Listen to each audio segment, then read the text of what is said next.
I'm Vercoil, and this is part 15 of Call of Cthulhu. We are currently ghosting Marie Colden somehow.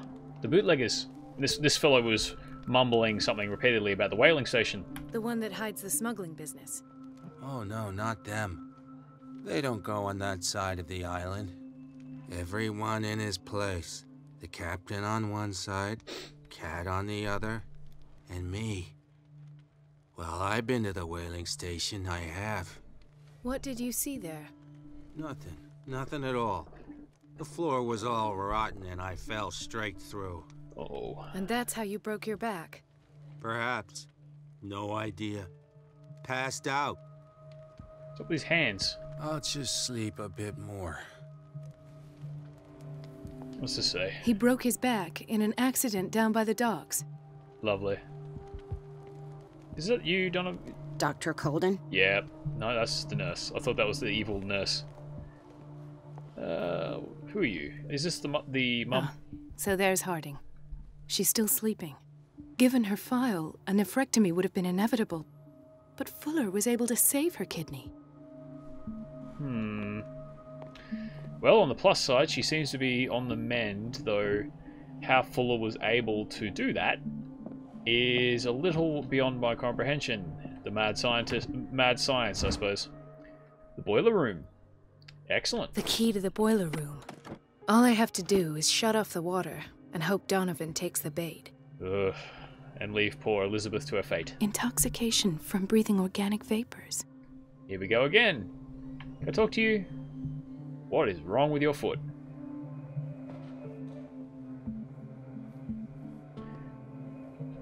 So another individual who has breathed in the vapors? Why did nobody tell me about her admission? The file describes the state in which Irene Sanders entered the Riverside Institute as well as the treatments administered to her. Fuller added a handwritten note. He recommends to take her down to the psychiatric wing in order to provide her with the quiet and rest she needs, where she can be experimented on. What? Why is she here? Mrs. Sanders?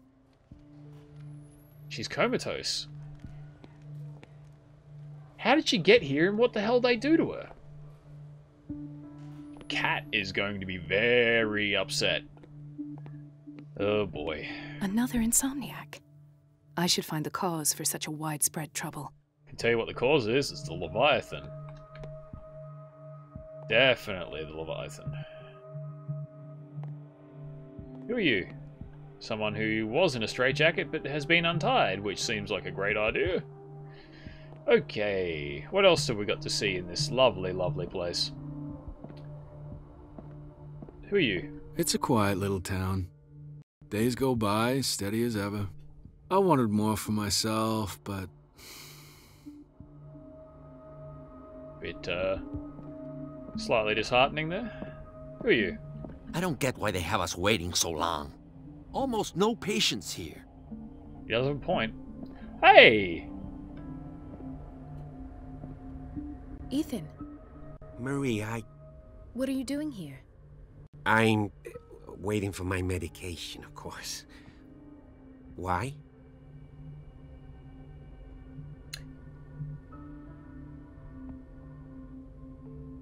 Was he regenerated by something the Dr. Fuller did? So I will prescribe you something. We already talked about that. You're a bad liar. Why didn't you come to me instead?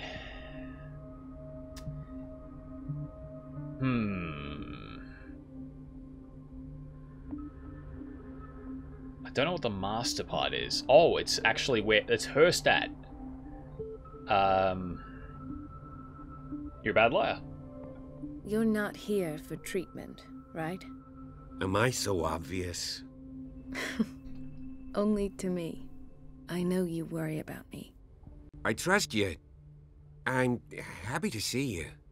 Me too, Ethan. Is that all? Well, there might be something else. I'm not sure. Tell me. I have nightmares. They keep me awake every night. It seems stupid, I know, but they're terrible. Actually, you're not the only one. No. No one has ever seen the things I see. It's like I'm turning mad. There's only one person who is on your level, Officer Bradley, and that's Pierce. Seems like an affliction. So many people have this affliction. It's like an epidemic. Do you think it might be related to Fuller's work? Partially. I don't know yet, but I will figure all this out. Everyone in Darkwater is suffering from nightmares. Really? Yep. We don't have any medication left. Oh, there's no excuse then. I should let you work. Take care, Ethan. You too, Marie. He's cool. I was a little suspicious about him to start with, but Officer Bradley's awesome. How are you? How are you Where going? did my fiancée go? I hope those nutcases will stop burdening her with work. That's nice of him. Hello, reception lady. You seem fun. Dr. Colden. That's all you're going to say? Okay. And what's behind here that I can stick my nose into? So does some of this research, like, transfer to Pierce? To good old Eddie? I hope so. For Edward's sake, because he's in not a great place. This man, Edward Pierce, his file is incomplete. What did Fuller do to him? Damn. So an incomplete file on Dr. Pierce. Colden, we need you at once in Dormitory B. Oh? What's the situation? What is the problem? Mr. Evans seems to be having trouble with his IV. I've done an exam. Deborah is looking after him. And the family of Mrs. Harding is asking to see her medical file. I'll never understand why it's so hard to see patients' files around here. Rules are rules. See, with Dr. Fuller, he's in charge. Anyhow, they're still waiting, and I don't think they'll leave until they get what they want. Understood. Anything else? As a matter of fact, yes. A man has been brought up from the basement. Oh. What state is he in now? You should go see for yourself, Doctor. That was the fellow in the straitjacket. Right, okay. In theory, this is where we hang the key to the boiler room. But for some reason it was in the... Dr. Fuller always keeps his key with him. Yep. So we've got the key to the boiler room, which one would assume is also got something to do with the gas, right? What's in the storage room? We'll go Sorry, but nobody can take anything until I finish the inventory. No, that's fair. I wasn't really going to take anything. I was just curious on what was around. Surgical ward. Can I go in here? Nope. The operating room is never accessible after an operation. I'm sure that's because of the need to clean, but that seems suspicious. There's the boiler room. We'll go talk to the sons of the strangely recovering lady. Hello, boys. How are you? I found your mother, and she's doing well. So, Doctor, have you been able to examine our mother? I saw her. She is fine. I've tended to her, and I have good news. Her blood analysis is reassuring. Her kidneys are as new. Are you talking about the same person? This is miraculous. Yes. She's still recovering, but you may speak to her upon her awakening. Oh, thank you so much, Doctor. We'll wait for her to wake up. We've been here since this morning, so it won't make a difference. Well, at least they're nice about it. Okie dokie, artichokey. So, boiler room. Get the evil nurse on poor Elizabeth's case. Poor girl. I don't like sacrificing her for this, but that's how it goes, I suppose. And then we go and screw around in Dr. Fuller's office. I don't know where he is. And that guy doesn't look too well. Apparently there's something he doesn't like about the box. So what about all these patients that can see me here and stuff? You know, just... Whoa, hello. Well, now. This is glorious. That means... Not strong enough. I can't shut this with my bare hands. I need a tool. like one of these. Yes. Cut off the wall. Find a tool. But what about all these things here? There's plenty of things to use as a lever. Why can I not use all this? Walking out the door and back in is just going to alert, what's her name, the evil nurse, that something is amiss. Oh. Okay.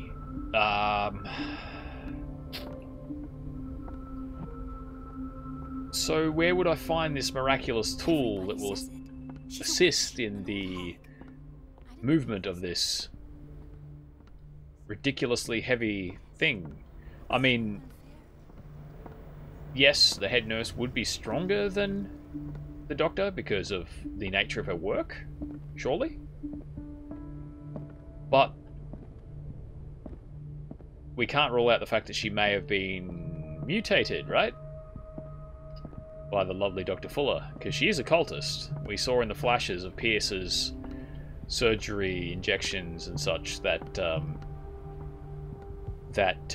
she had a cultist mask or painting on her face, and she also had these weird lesions.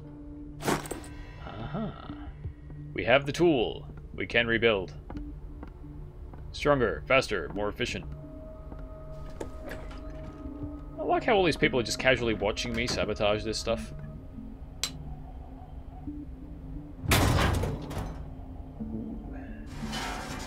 Yes. I feel guilty about Elizabeth, but I Quickly, need the diversion. Leave. Close the door. And now we wait.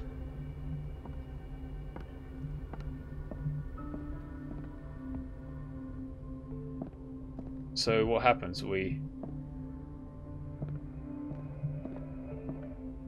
just wait? That doesn't seem right. Or do we touch the...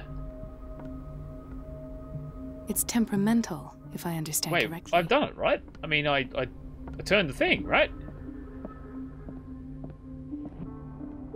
She said, now we wait. Go back to Elizabeth. Hello, Elizabeth. Dr. Colden, might there be a problem with the water? Uh-oh. I was about to mention it. It seems it's been cut off yet again. I can't take this, Marie. I feel I'm gonna burst. It's not your fault if we have defective plumbing. And yet, I'm the one who gets punished because I'm gonna have to square off with that annoying old witch. Courage, Elizabeth. Here we go. And hold your tongue this time. Maybe you'd be better off, you know, not holding off on this. Rage, my dear.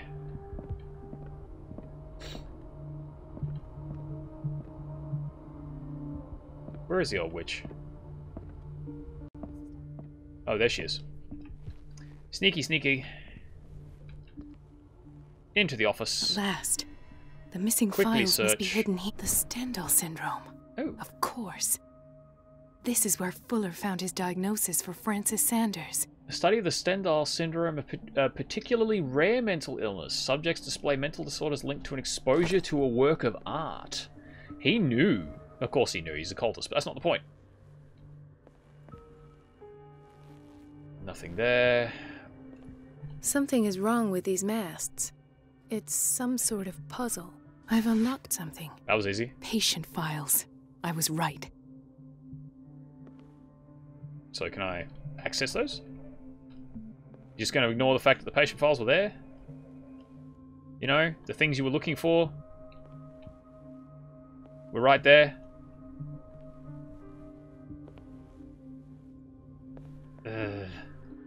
Elizabeth. Not Elizabeth. Marie.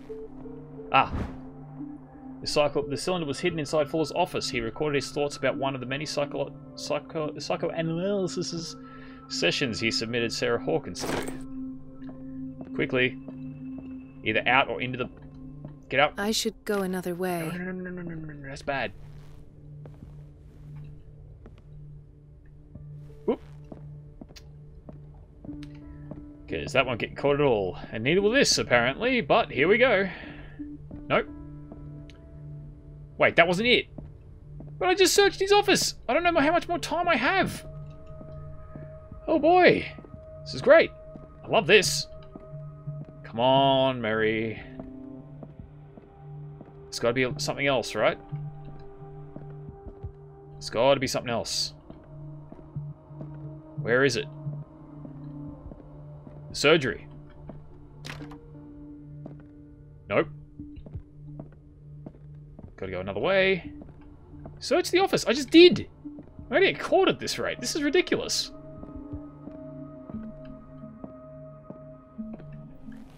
This is silly. Okay. Oh. I've got to sit there. Conclusions. Session number 17. Patient? Sarah Hawkins. The patient appears to have finally accepted the illusory nature of what she calls the mythos. It goes without saying that these peculiar delusions are the price that comes with her exceptional gifts. This finger belonged to a woman. Why keep it here? There's something else. Okay, so the finger. Case file. Why does Dr. Fuller write psychological reports about Sarah Hawkins? Probing. First, I presumed that her blood was the key. But I found nothing to explain Mrs. Hawkins' abilities. Why is Ethan on medication? Good question. Alright, found. What's this? The poor soul's downstairs and not Fuller's only subject. Lovely. And whatever's in the syringe is glowing. So is the old... James came. Irate that Charles was keeping secrets from him. I presume that he will try to break into the basement sooner or later. I am prepared. So it's possible that he doesn't know. Hawkins, Fitzroy, and Fuller. What is the connection between these three? It is fortunate that I had the presence of mind to set the morgue in the basement. When all the fuss about the Hawkins incident finally comes to an end, I will dispose of her belongings. In the meantime, they must remain hidden in plain sight. Oh. Is that Sarah Hawkins' finger over there? Where's the... Ah. Of course. Sarah Hawkins is the connection. Okay. So do I hide in the cupboard now? Do I escape into the... I must go back to the basement. This way, right? Nope. Is the evil nurse coming back? I was in here way too long. Ambushed. Nope. I have escaped. But now I need to get down into the basement. I mean... How? Isn't it locked? It's apparently just open. Alright. We're going to the basement. Where Marie is probably going to get captured. And left. Lovely. An elevator, which apparently doesn't see use. Would give us away, but that's not the point. Okay. So Fuller's experiments are a lot worse than anticipated. It seems he was injecting Sarah Hawkins and investigating her abilities before or after she was even admitted. Hello. Oh, hello. Ah, now that's the Marie that I know. I knew I could count on your scientific curiosity. It's time to show you what you were so eager to discover. Did I just get a caught? I got a caught. Pierce, we're in trouble. If you're Algernon, gonna shoot me, at least have the decency to look me in the eyes.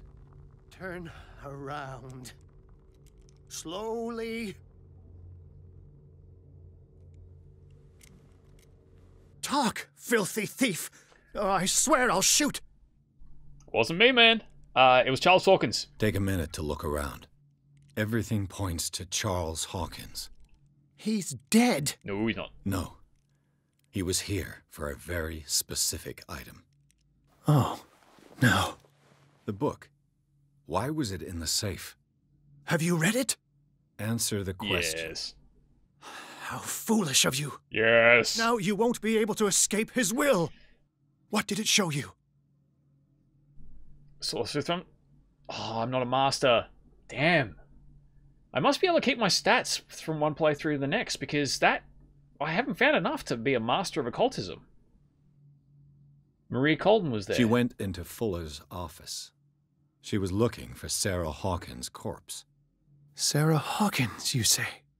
Let's go back to the start, shall we? Yes. Whose life did the Necronomicon choose to show you? Dr. Colden. She was at the Riverside Institute. She's in danger. I have to go. Wait. No one knows the occult better than me. You might need my help. He just straight up said Necronomicon. Lovely. Yes, I will take your mastery in the occult with me. All right. All right. I might need you after all. This will affect your destiny. Let's meet later at the Hawkins mansion. Now go. Rescue the doctor. Thank you, Drake. He's going to help a lot. A lot.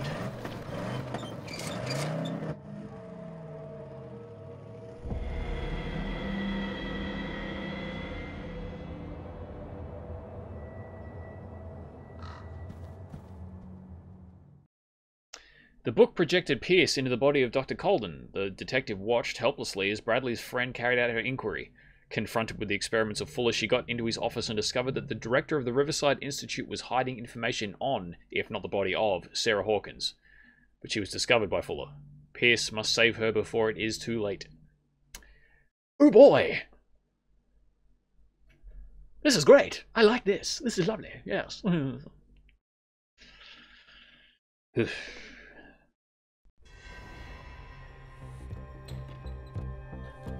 Be sneaky beaky this time. It's not too sneaky, Pierce.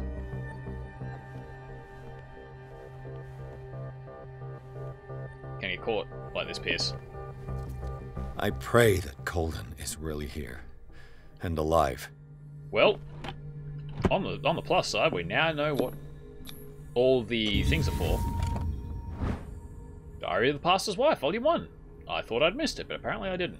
The diary of Reverend Wickwood's wife. Her husband John built the first Hawkins home, called Hilltop, at the end of the 17th century. They were among the first white colonists of the island. The previous inhabitants disappeared mysteriously 3 centuries earlier. So, we now know why... Wait, did we just casually get into the office of Fuller? What the hell? Apparently, Dr. Colden could have just casually sauntered in from outside. No, that one, please. The Scylla is here. Like in the vision. Colden came this way. Yes, we now know why there's cupboards everywhere. As lovely as that is. What the... Fuller, too. Well... If he is trying to research the phenomenon, he doesn't... He'll want to try to negate its effects, right? How old is Fuller, really? 1849. He looks his current age, and this is further on than that, right? He is the ship's physician, isn't he? Alright, Malleus Mysterium. Yes, let's read the book. We've already done this much damage to ourselves. Let's continue. This collection catalogues and classifies creatures that I have never heard of. Divinities from the stars, creatures capable of traveling from one dimension to another. It's the same written word as before. To affect your destiny. How bad are we looking now? We may as well just go over what has changed. Our occultism is now rank 4 of 5. We're at expert level and approaching mastery, which is great. Our medicine drastically needs increasing. Oh, I've got 6 points. Excellent. So, let's... 6, 6, 6, 6. Didn't I put 2 points in one of these? So, spot hidden is nearly at master, and it would probably bring us knowledge on stuff. But let's increase psychology. Bam! Level 4. I like it. Oh boy! I'll get to the sanity in a second. So, Algernon Drake, age 43, occupation, bookseller. Algernon Drake is the owner of the Nameless bookstore and a friend of Sarah Hawkins. It would seem that the two of them were united in a common thirst for knowledge about the occult. He has a strange collection of parchments and books of spells, and he seems to know a lot about the island's clandestine activities. If I decide to explore the occult trail, he'll be an excellent guide. Yes, he will, and I'm sure that's not going to hurt us at all. Riverside Institute. Through the eyes of Dr. Colden, I finally visited the Riverside Institute, upstairs in brackets. The operating rooms and dormitories surround the pharmacy. Everything here has an air of respectability. Do the nurses really know, like Dr. Colden, what's going on in the cellar? What is sure is that the staff fear Fuller. It is perhaps this fear that prevents them questioning the validity of a medical center of this size on such a small island. Oh boy. Ascent. What? When they will have consumed the stellar flesh and survived the transformation closer than ever to their new master, they will enter his sleep of death and will only awaken to answer his call. They will be called the Awakened. Extract taken from the Necronomicon by Abdul Al-Hazrad. Oh boy! That's what, what's his name? Hawkins is turning into. That's great. Cthulhu. And the chant. Extract taken from the Necronomicon. I'm not even going to try to pronounce that, because I know now that I've heard it that I've got it completely wrong. Lovely depiction of Cthulhu, though I thought he was supposed to be corpulent. The Elder Sign. Men discovered a protective symbol so powerful that it could remove them from the gaze of creatures of the myth. They carved it into their jewels, painted it on the doors of their houses, and embroidered it on the clothing of their children. Later, they understood that it could even exercise its power on the doors of the sunken city. Oh, really? The Necronomicon itself. The words that follow are not really mine. They were communicated to me in my dreams and trances by the greatest minds of the cosmos. I take advantage of these moments of lucidity that grow ever shorter to write down these few scraps from the immense knowledge that they send crashing against my broken mind, night after night. I can only leave these crumbs of knowledge to the world in the hope that reading them will guide men. But I already fear that unholy words will stain the soul of whoever dares open this accursed collection. Because, just like the prisoners whose confessions were written on their own skins, I shall protect my heritage beyond the ages. Oh boy. Is that his skin? The High Priest. The call cannot be made without a guide. The guide does not have to see or to hear. He is fully committed to the cause of the great old one that he serves. He will find the oracle. He will pursue the truth seeker. He will neither reveal nor explain. He will observe. And, when the stars align and the day of awakening arrives, he will take his place and lead the call. They had the mask on the table, but they didn't, and it was in front of Fuller, but it didn't say who was the High Priest. He will find the oracle, which is probably Hawkins. He will pursue the truth seeker, who is Pierce. He will neither reveal nor explain, he will observe. The observation part, because he hasn't revealed. Yeah, I reckon. Yeah, that's definitely Fuller. Various clues in chapter 8. just tick these off so they stop trying to catch attention. And now let's check Pierce's sanity. Oh boy! Shaken, look at this. Oh, Pierce, I'm sorry I've done this to you. The ordeals you have gone through have left their mark, but you still manage as best you can. You keep your mind busy in order to chase away doubts and painful memories. You still have some way to go. Who knows where your mind could lead you along the paths of insanity. We'll find out soon at this rate. Okay, new nightmares, right? So that we have seen that one. The Malleus Mysterium. Meet the Shambler. It is in Francis Sanders' private gallery that Pierce discovers the identity of the Shambler, a huge artwork painted by Sarah Hawkins. When Pierce approached it, a creature burst forth from the painting and immediately chased after him. This beast from another dimension has such a hold on the mind of a person who finds himself in its presence that a simple glance in its direction is enough for Pierce to lose some sanity.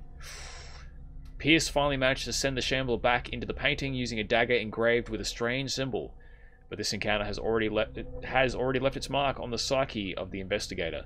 Still under the influence of the creature, he almost stabbed his own hand. Was it the creature, though? We got some sort of contamination on top of everything else that's happened to Pierce. Reading the Necronomicon. Yep. Pierce has read the Necronomicon. Drawn by the whispering of the accursed book, he forced the bookseller's safe, touched the skin binding, and deciphered the last words of the crazed Abdul Al-Hazred. As if as an answer to the questions that Pierce was asking himself, the book sucked in his mind and projected it into the body of Colden. Silent witness to his own investigation, he followed her steps down into the cellars of the Riverside Institute and her confrontation with Fuller. Returned to his own body, Pierce slowly comes to understand that his investigation is taking him into unknown territory. The words of the Necronomicon still echo in his mind. Will he ever forget that horrifying read? Nope. He is traumatized for the rest of his days. I'm done. That's enough. I'm over time again, because this game is just sucking the time up.